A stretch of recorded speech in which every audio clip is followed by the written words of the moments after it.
Hi, everyone. Welcome back to the Unleashing Potentials podcast. Today's special guest is Megan. Megan, how are you? I'm doing well. How are you doing? I'm doing great. It's a bit more warmer where I am because it was snowing last week. Yeah. What's the weather like where you are? It's a little chilly. We're in the fall months now, here in Indiana. So the weather is kind of like in this transitional phase, and that kind of goes into like what we're going to talk about today with, how do you deal with your inner seasons? How do you deal with when life comes at you in a certain way? How do you navigate that? And so the fall is beautiful because it reminds me of the leaves and the leaves falling, and as the leaves fall, it's a reminder of us to go within and to see what's going on. And so I love the fall time. I love it because it's a remembrance of who we are and who we're becoming. Yeah, that's a beautiful analogy. I love that. I also see fall the same way. And it's just also a time for rebirth or death. Could be of the ego or letting go of things. Yeah, I love that. Before we dive deep into this conversation, can you tell us who you are and what you do? Yeah, absolutely. So happy to be here. I just want to say that. So thanks for having me here. Yeah. So my name is Megan Lakin. You can also call me Megan Rose. And a little bit about that, the reason that I went with Rose is because I work with Mary Magdalene and she's my master teacher in this lifetime. Mhm. And so, with working with her, she is like the embodiment of the rose. But on the other aspect of it, I like the rose because it's like the past tense of rising. And Mhm. so it's like I had to rise from my ashes to become the trauma coach, the womb shaman that I am. And so I really love that because it's like it shows who I've become as a person. So, yes, there's a little bit about me. I'm a trauma coach, I'm a womb shaman, I'm also a quantum healer. So I help people become like this highest version of themselves by shedding the pieces of themselves that no longer serve them so that they can fully step in alignment with who they want to be. Oh, wow. That is so cool. I love that. When did your journey started with the work that you're doing? Yeah, absolutely. So going all the way back to the beginning, like when I was a child. So for me, my sister raped me when I was 6 years old and she gave me an STD. And so for me, I tried to tell my mom about it, but like my mom was just very dismissive and wouldn't listen to me. And so my entire life, I felt like something was wrong with me. And I was like, I don't fit in. I don't know how to be this person that I want to be. And so I was very disconnected from my body. I was very disconnected from people. Like I didn't allow myself to fully become who I was because I didn't know who I was. Mhm. And so after my sister gave me an STD, I developed bumps on my labia. And when I was 16, I used acid and I like poured it on there. And it was like the most excruciating pain I had ever been through. And so that was kind of like me just trying to get rid of it because I thought that that would make people love me or want me. And so with doing that, it was kind of like a transition for me of becoming the person that I am today because it was like I realized that I was looking for external validation. I was looking for people to love me instead of loving myself. And so that's really where it started. But then after that, I had failed relationships. I had an addiction to food. I had an addiction to shopping. I had an addiction to so many different things.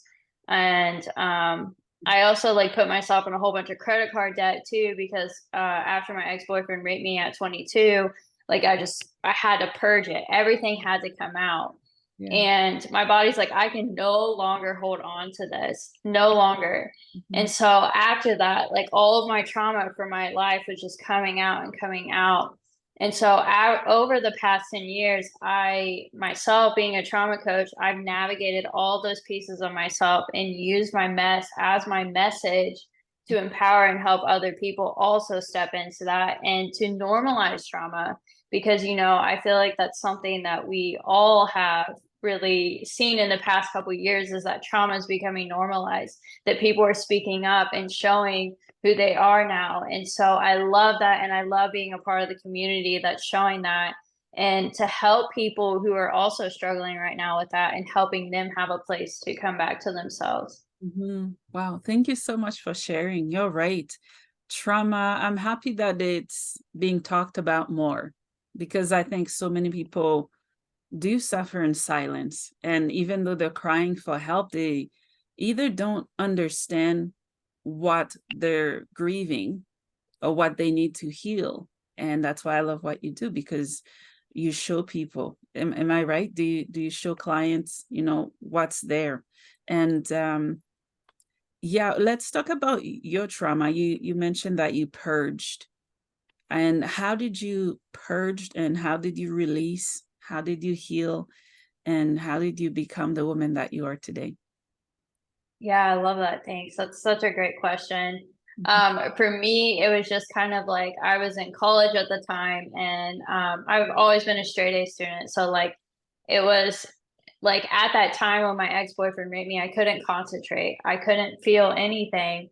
And so I would go into an exam and I would forget every single thing that I spent hours studying on, and I would just sit there, and then I just was like, I don't know any of this. And so I ended up failing out of 3 classes, plus my ex-boyfriend raped me, plus my grandfather died. All of these things are like pressing on me so deeply of like, Megan, you've got to heal. Like, you can't keep pushing all of this stuff down.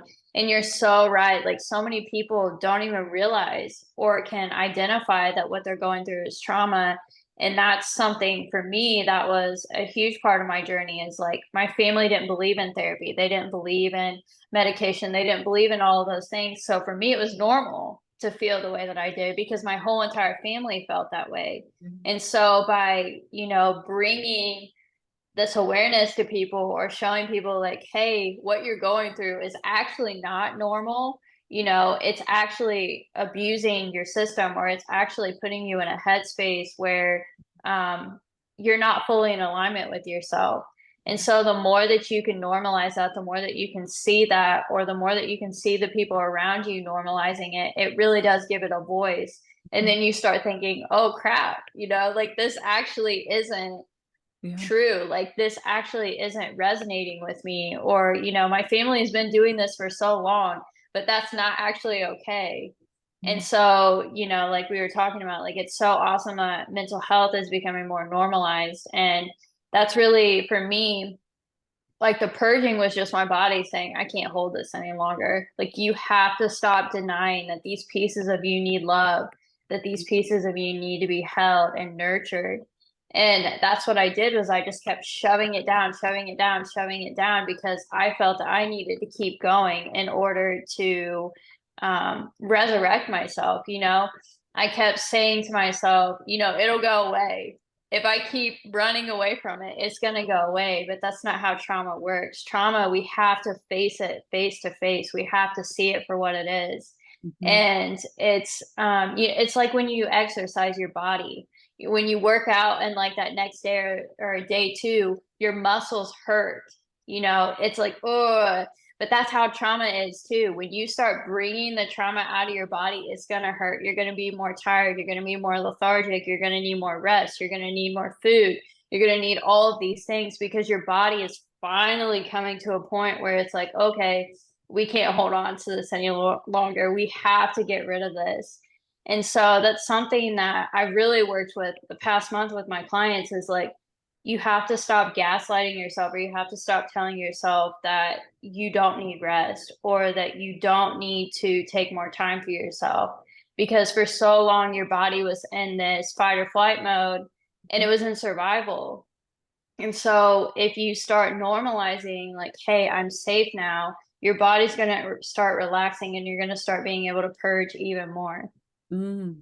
Oh, I love the word safety, because if we don't feel safe, then I don't know how much healing can be done, right? If we don't feel safe in our own bodies, let alone trying to find safety within people, that's very challenging to do.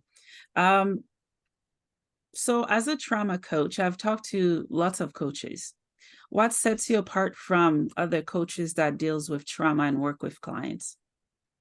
Yeah, absolutely. I would say partly my story of going through, like going through an STD at such an early age, and navigating it and working through that, as well as going through cervical cancer. I went through cervical cancer as well.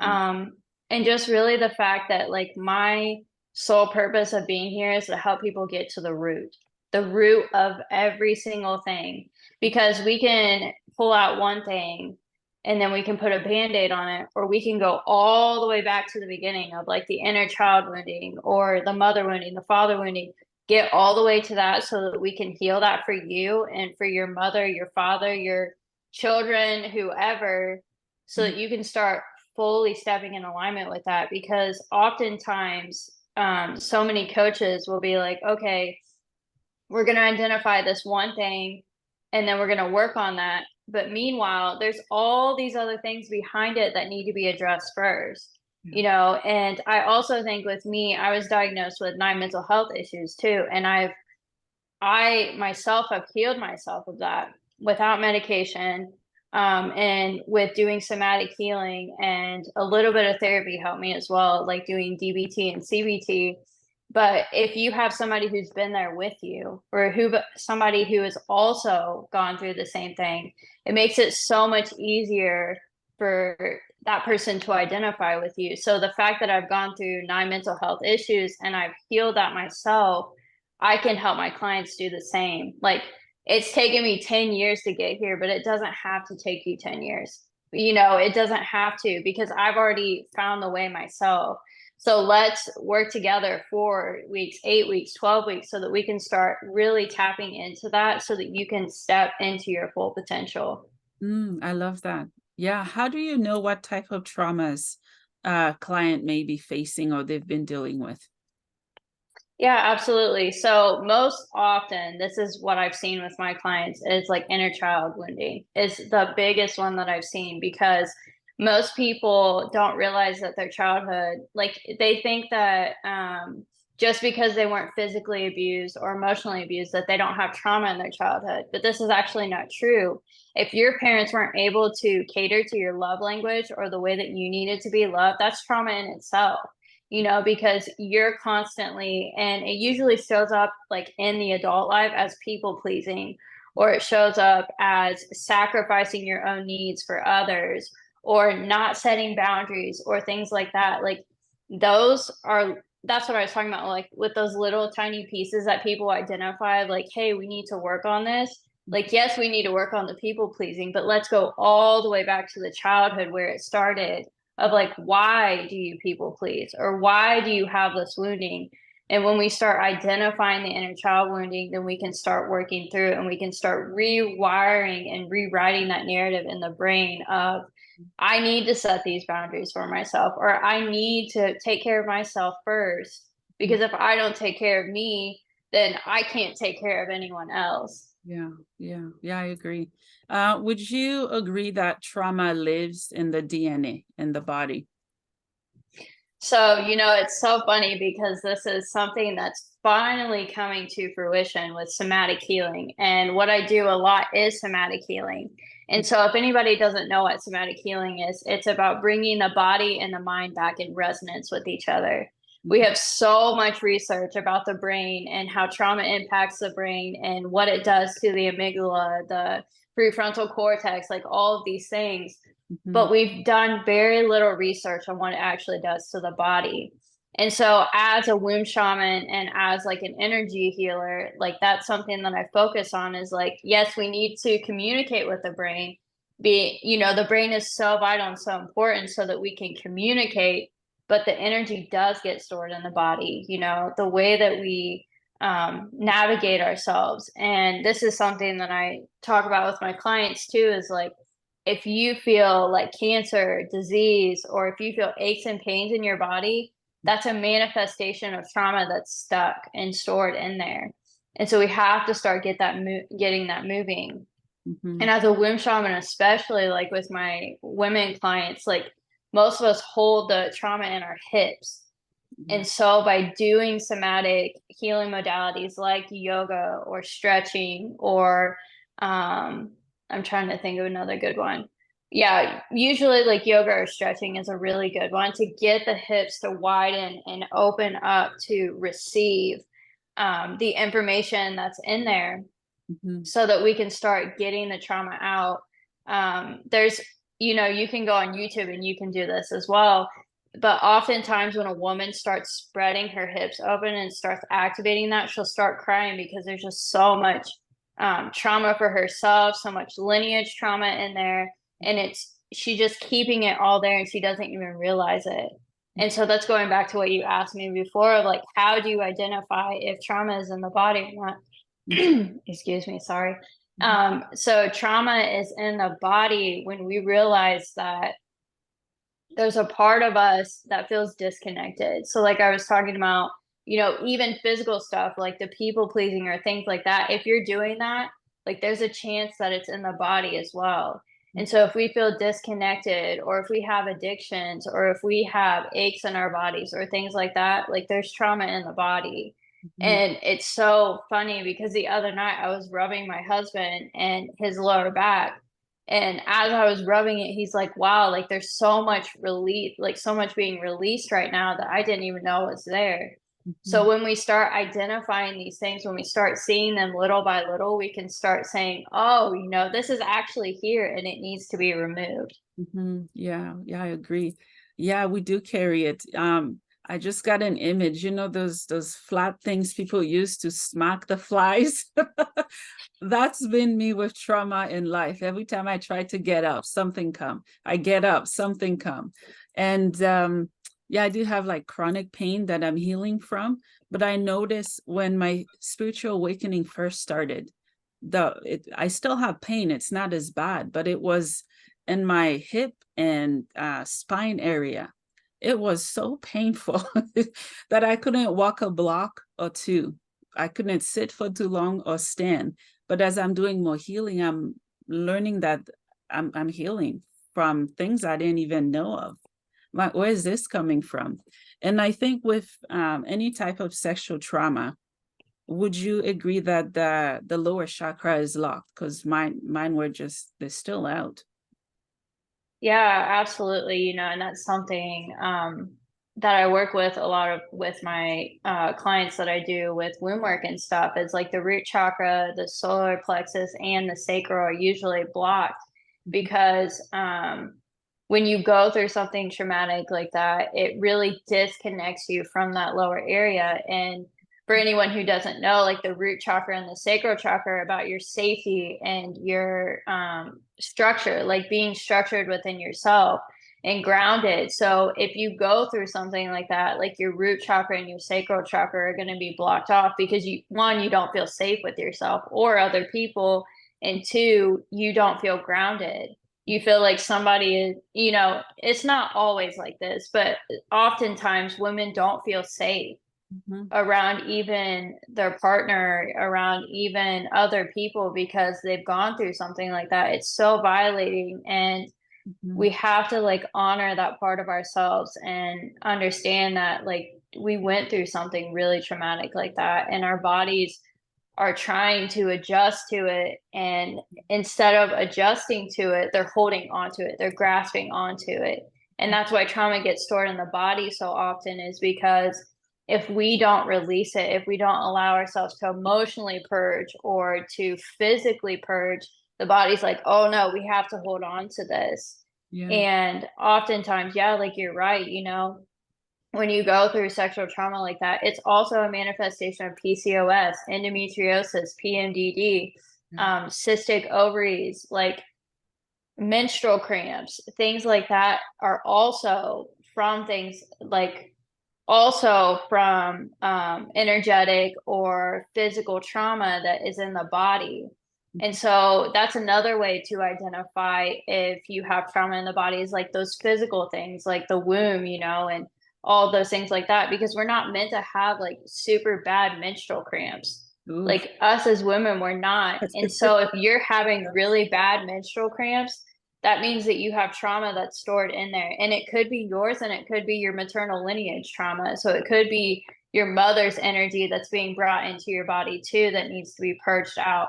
And so we're not, like it's the things like that. Like when women get cysts on their ovaries, that's because there's trauma that's been stored in the body that needs to be pulled out. And it gets so bad that the body itself starts attacking itself and saying, hey, you know, we have to work through this. Mm-hmm, mm-hmm. I love the word lineage. I'm not in love with it. I love it. I just don't like the fact that we get to carry that much garbage from people that we're either related to or not. Um, so yo, womb shaman. I understand womb and shaman. I've never heard of a womb shaman. Tell us what is that and what do you do? Yeah, absolutely. You know, and it's so interesting because this is actually something that's coming back now. This is an ancient thing that's been lost throughout our history. So you're talking about the womb, you know, the womb isn't just for women. The womb, men also have a energetic womb. It's called a hara. And what it is, it's our place of creation. That's what the womb is. It's about where we have our creative energy. And so it's very sacral energy area, like we talked about before.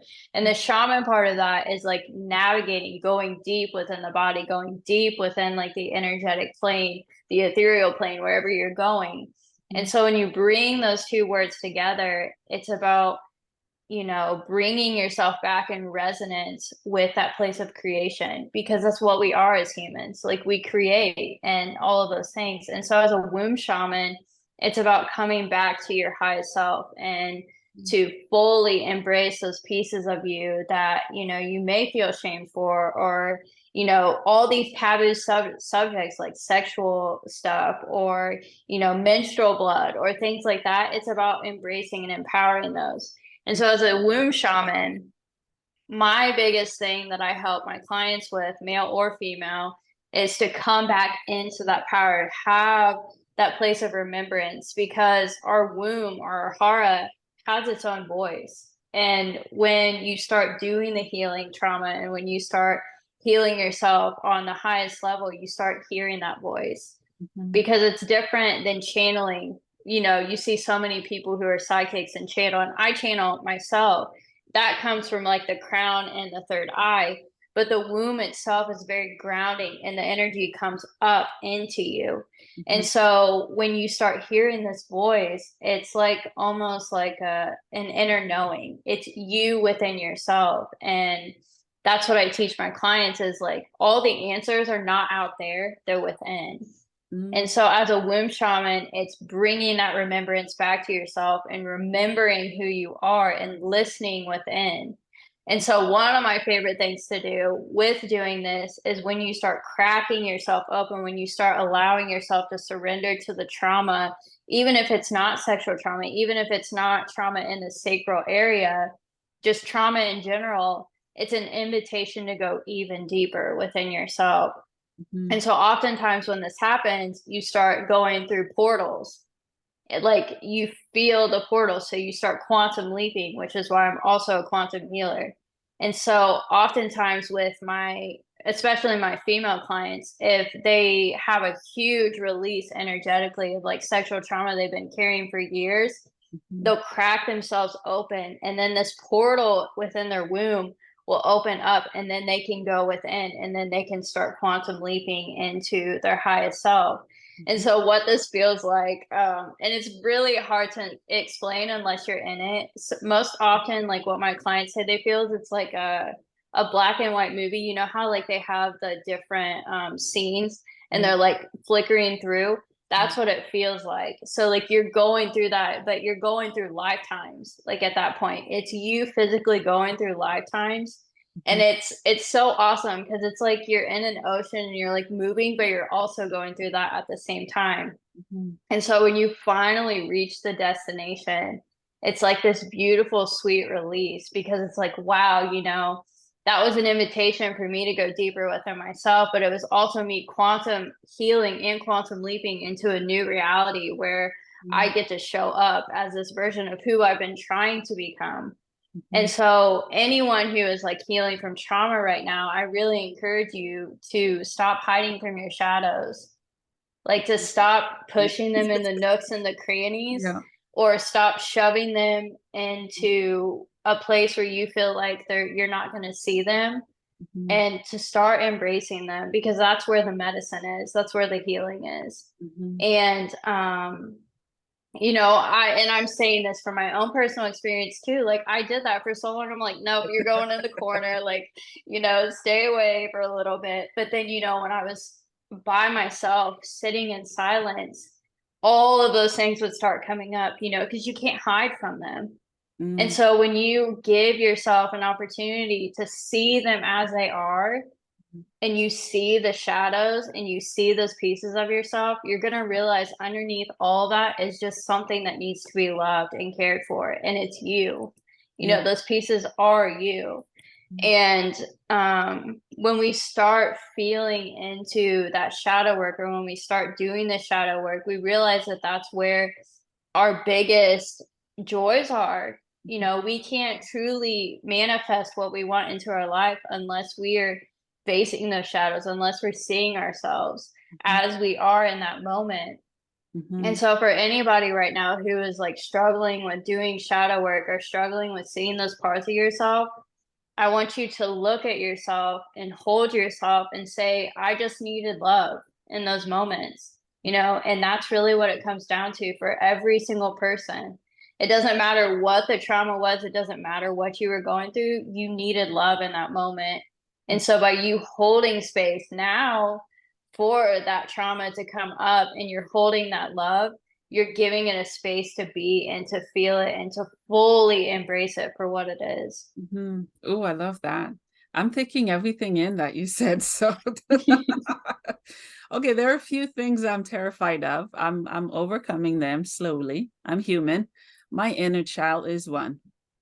And every time I try to do meditation involving her, I can't. And she's so angry. I see her as half demonic. And I'm just not in the space quite yet to reach out to her. That's one thing. And then the shadow part, because I know it's there. I know. I just don't want to deal with it most of the time. Why? It's too painful. It brings memories and it forces me to feel and definitely heal, right? And I love that you talked about menstrual. Oh my gosh. Mine used to be so bad, so bad. I went to the hospital once. I was put on very, very heavy painkillers. I would just not eat, throw up, sleep. I don't know. I felt weak, couldn't do much. And I know there are so many women that struggles with that. Would you say that's from trauma or just the body communicating differently to them?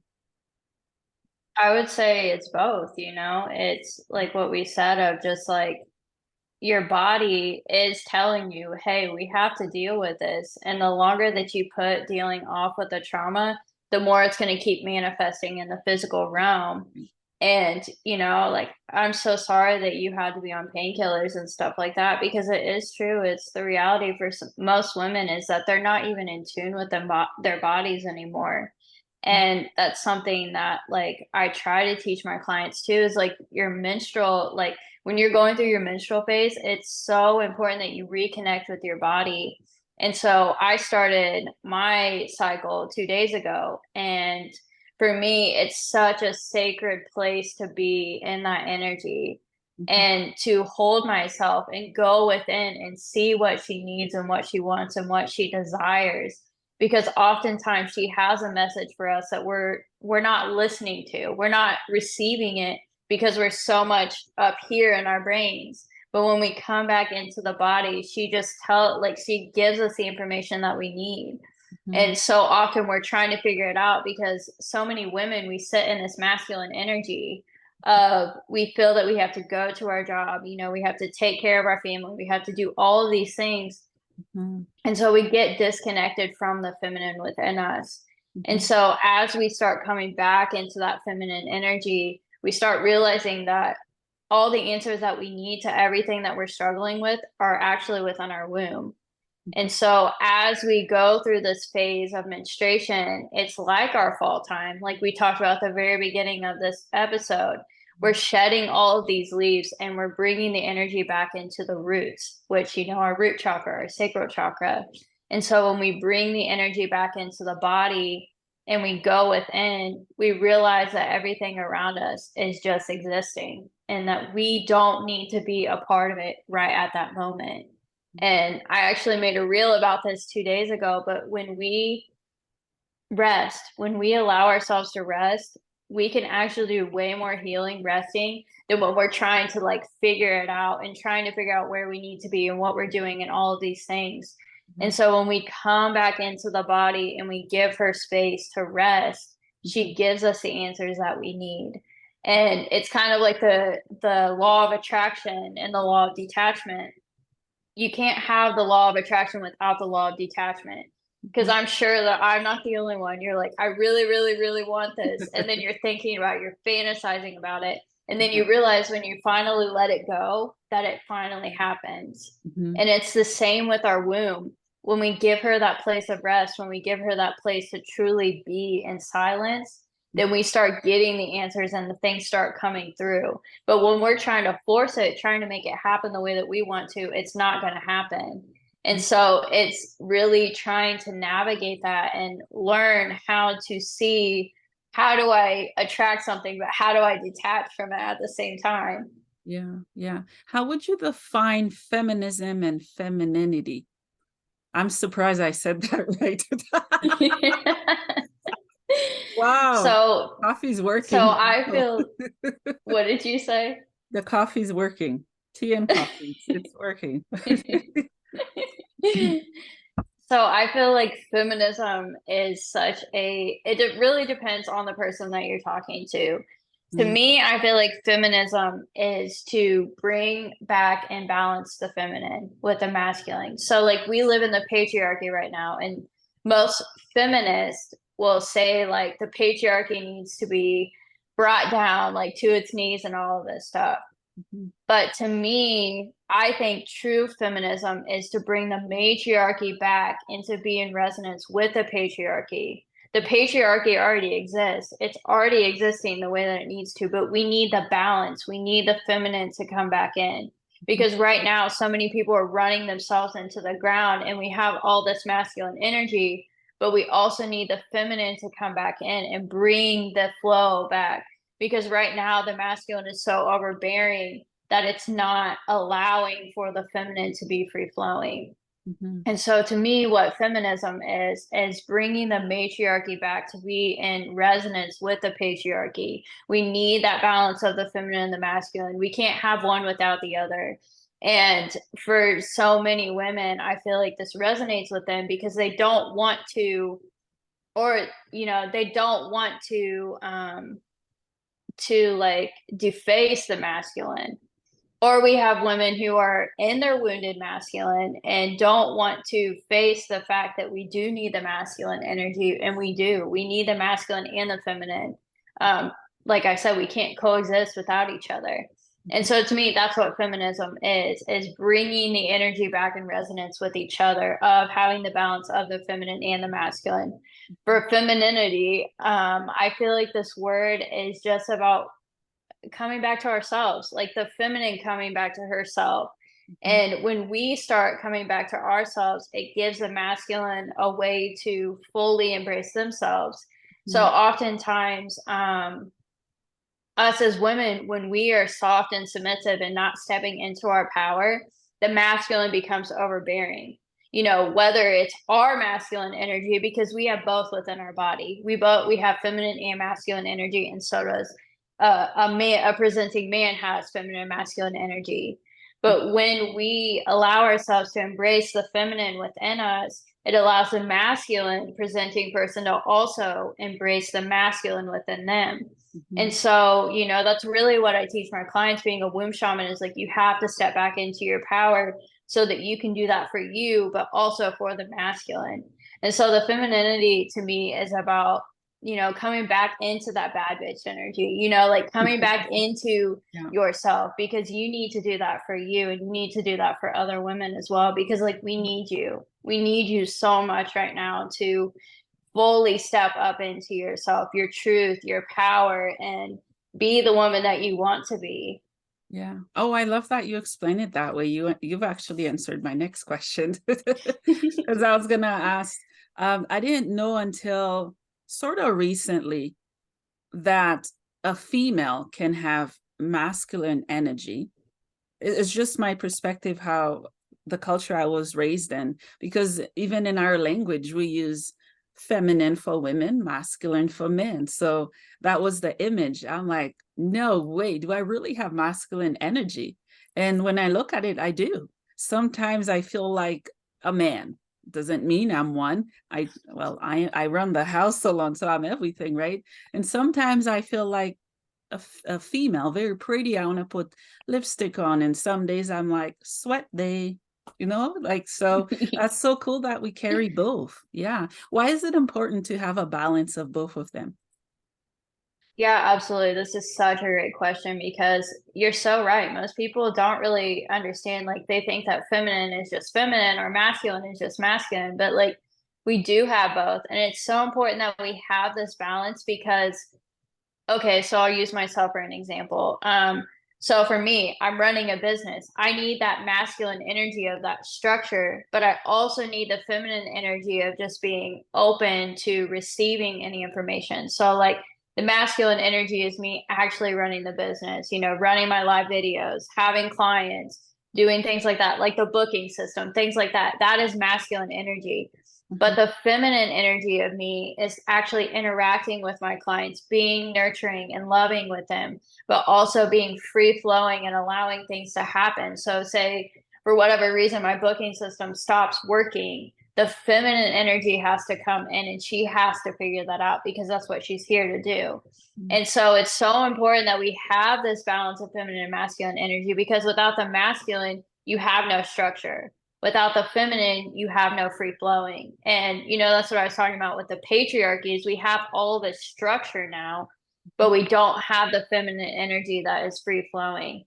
Mhm. And so oftentimes, like for me, I'm a very masculine presenting woman. I always have been. But Mhm. that's because of the abuse from my mother. My mother was very masculine presenting. She was very abusive towards me. And so that has showed up so much in my life. And even though I've done the healing around that, to me, I have to be so mindful of the feminine energy within myself because I always like um, whenever I'm in a stressful situation or something, I always go back to the masculine. And so, anybody listening, I want you to like reflect and say, okay, do I see myself as more feminine and dismissive when I'm in a situation? Or do I see myself as like, yeah, we got to get this done, like in that masculine energy? Because that's going to show where the imbalance is within yourself or where you need to pay attention. And so, like, it's so funny because the women in my life, most of them are masculine presenting. Mhm. So we have to be like, okay, we have to be more in our feminine, we have to be more free flowing. And so oftentimes in men, I have some men, like my dad is very feminine presenting, which makes sense because my mom was overbearingly masculine. But Mhm. it's like going and finding the balance within yourself, but Mhm. then even deeper than that, finding the balance within your relationships. So like my husband is very masculine presenting, and when I'm masculine presenting, it doesn't balance, because we both can't be masculine in the relationship. I have to fall back into my feminine, or when he's being feminine, I need to be in my masculine. So Mhm. our relationships also need to reflect that energy balance as well. Mhm. Yeah, I love that. Thank you for sharing. Earlier in the episode, you mentioned that you work with Mary Magdalene. That blew my mind, and I've been waiting to ask you to talk to talk more about her, because I only know her of religious figure and so on. How do you work with her, and what is she like? Yeah, absolutely. So I actually work with a whole bunch of different goddesses. So I work with Isis as well, and I work with Hathor, and I work with Sekhmet, and just a whole bunch of different goddesses. But Mary Magdalene, so this could be definitely a huge episode of its own Yeah. about religion. But Mary Magdalene is the divine counterpart of Jesus Christ. And so, really, religion got this all messed up because oftentimes people say that Mary Magdalene was a whore, which does not make any sense at all with religion. But Mhm. she is not. She's actually the divine counterpart of Jesus Christ. And so, Mary Magdalene is the divine feminine, and Jesus or Yeshua is actually the divine masculine. And so, working with Mary Magdalene, she's very different than the other goddesses that I work with because she's very soft and nurturing, and she holds space. And when she goes into the womb, she is I don't even know really how to explain it. She's very like warm and inviting. And so when I do womb work with my clients, we'll start pulling out the wounding, like the trauma, the sexual trauma, the PCOS, whatever it is. And then Mary Magdalene will come in with her energy. And it's like this really, really warm sensation. And she starts clearing out the blockages. And she brings roses in and she like takes the blockages out and then realigns you with your body. And so it's such a beautiful energy because you physically feel it the whole entire time that it's happening. So it's not just an energetic thing, but it's a physical thing as well. And so she's just a beautiful energy in that sense. But it's so funny because I work with Isis as well, and Isis is like this bad bitch energy. She's like, girl, you gotta step up, like Yeah. you gotta be that. And so working with the goddesses is very different, depending on who you work with. But Isis, I would say that she is very much like stand in your truth, stand in your power, be that representation of who you want to be. And Mary Magdalene is very much nurturing and loving and soft and holding space. And so they're both a balance of within me, you know. And so like I am nurturing and loving and safe and hold space, but I'm also that baggage energy of just like, here's my boundaries, like these are the ones that I have set, and also we're going to help you activate your truth and your power, and you're going to stand in that. And so yeah, do you have any questions about like working with the goddesses or anything like that? I just find it fascinating. I'm just having fun just listening to you sharing. Yeah. And I visualize her, Mary Magdalene, using white light. I don't know if that's something she does, soft, glowy pink white light. Yeah, she does. Oh, she does. Hmm. Okay. Wow, fascinating. Do you channel as well? Yeah, I do. Yep. Okay. By any chance, do they have anything they want to share based on what we've been talking about? Yeah, sure. We can go in. So if you want to like close your eyes and place your hands on your heart, we're going to take a big deep breath in.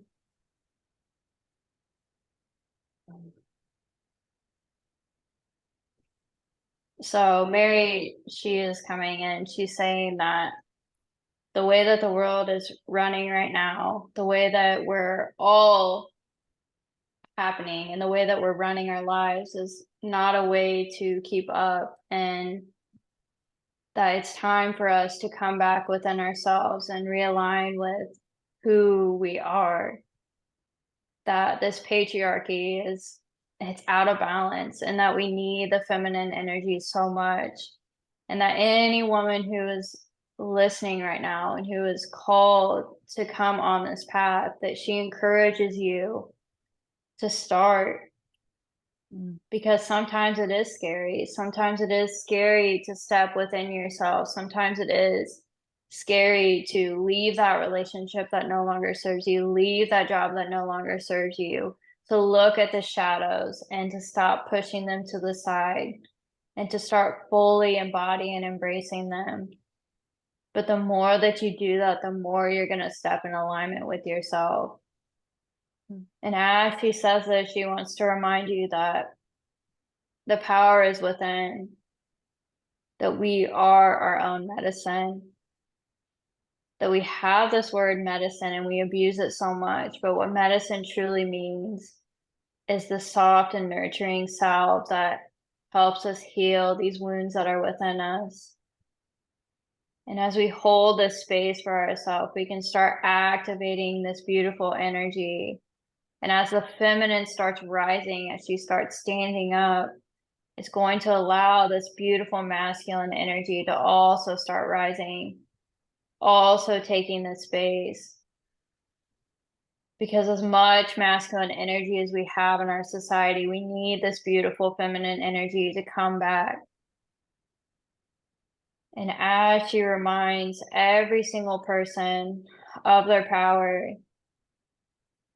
she wants you to take a moment and identify where it hurts, Where does it hurt in your body? And as you feel this place, allow yourself to soften so deeply into that place, giving yourself love, reminding yourself that it's okay that it hurts because you already went through so much, that it's okay to hold space and to feel that. Wherever you're feeling that pain, she wants you to place your hands on it and hold space for yourself.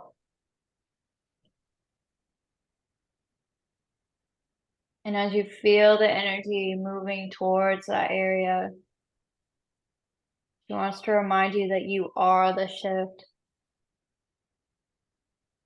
All these things that are happening, all these things that you've been through, you are the shift, you are the change,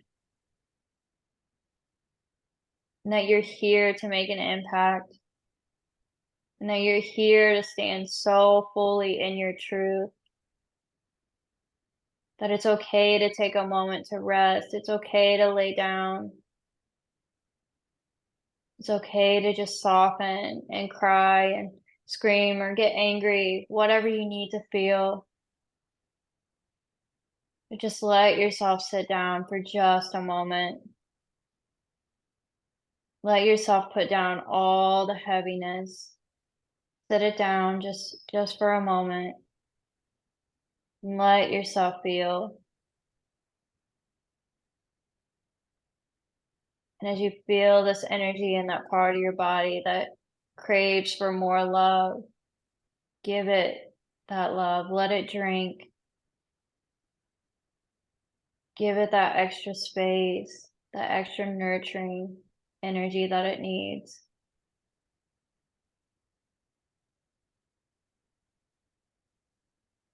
And as you're holding the space on your body, Mary Magdalene is going to place her hands on your body as well, sending that beautiful pink light into your body.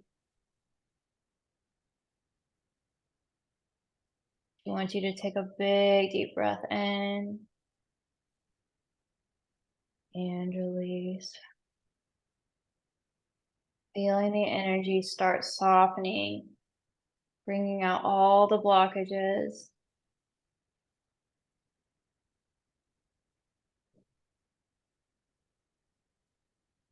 And as she places her hands on the spot that aches, you feel the energy start shifting and changing. You start feeling the energy becoming whole again. And as we take another big deep breath in, I want you to release anything that you're still holding on to in that space. Big deep breath in and push it out.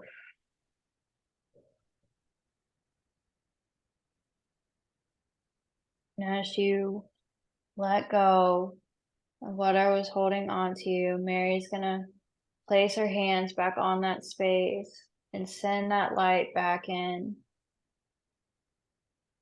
healing you, holding you, loving you.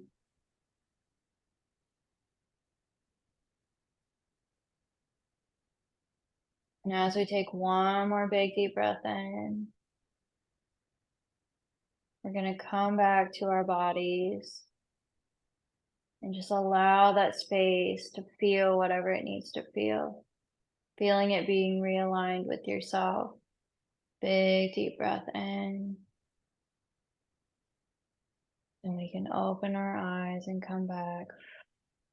Wow. Whew, thank you so much. That was so relaxing. I was feeling so much and it was very calming. Now I need a nap. Sorry. It was so beautiful. Wow. Wow. And that's just a little glimpse probably of what you do. So beautiful. Yeah. I hope no one didn't fall asleep as they were relaxing, listening to this episode. It was amazing. I'm still speechless. Wow. Yeah. Give me a minute as I come back. Yeah, I could see like swirling of lights. I don't know, like rainbow lights, just a little glimpse of them. That's really cool. Wow, thank you so much. Thank you. Before I let you go, I have two questions for you, and I have 3 minutes. Sorry. What is the meaning of life for you? To me, I feel like the meaning of life is a remembrance of us. So this whole entire life to me is about us coming back to ourselves, remembering who we are. And so all of these emotions, all of these things that we're feeling is just a tiny glimpse of what we truly are. Mhm. And so to me, what I feel is that we're all one, like all of us together are one. And so when we come to earth, when we come into this, into the earthly plane, it's about us being able to experience and to become a part of that. And so when we connect to this and when we feel these things, it's us remembering who we are. And so we're shedding all these pieces of us throughout our lifetime so that we can come back in connection with who we are. I love that. Thank you. Last question. Where can my listeners find you and support your work and work with you? Yeah, absolutely. If you feel called to work with me, you can connect with me on Facebook or Instagram at Megan Rose Healing, or you can go to my website at iammeganlakin.com. And anyone who is listening right now, you can have $50 off any of my packages that I'm currently offering. So, as we were talking about as a womb shaman, I have a package that or a program that's called Womb Goddess Awakening, and it's about working with Mary Magdalene in that energy in the womb space, clearing out the trauma, bringing the energy back in. So, as we just did, that's a little tiny glimpse of what you'll get during a session. And so, another thing that I have is a trauma program. It's called Trauma Reclamation, and it's about remembering who you are, shedding all these pieces of yourself. So, we talked about inner child healing, inner teenager healing, mother wounding, father wounding. In that program, we will go all the way back to your childhood and your teenage years. And we're going to go into there and rewire your subconscious brain so that you can become this highest version of yourself and you can start working through these pieces. Um, and so that I have that as a 4, 8, or 12-week program. And then the other one, if you don't feel like if you're at a place you want to start working with your womb or your inner child, I have a package that's for energetic clearings. And so we just do energetic scans of the body and we start pulling out anywhere that you're holding any tension or stress or trauma or whatever, so that we can start realigning you with your body. And so, yeah, that's where you can reach me, and there's some packages or programs that you can do to work with me. Yeah, that's amazing. Thank you so much, Megan, for sharing your story, your work, and passion with us. And most importantly, I love the meditation you did. I love that so much. Thank you so much. Yeah, you're welcome. Thanks for having me. You're welcome.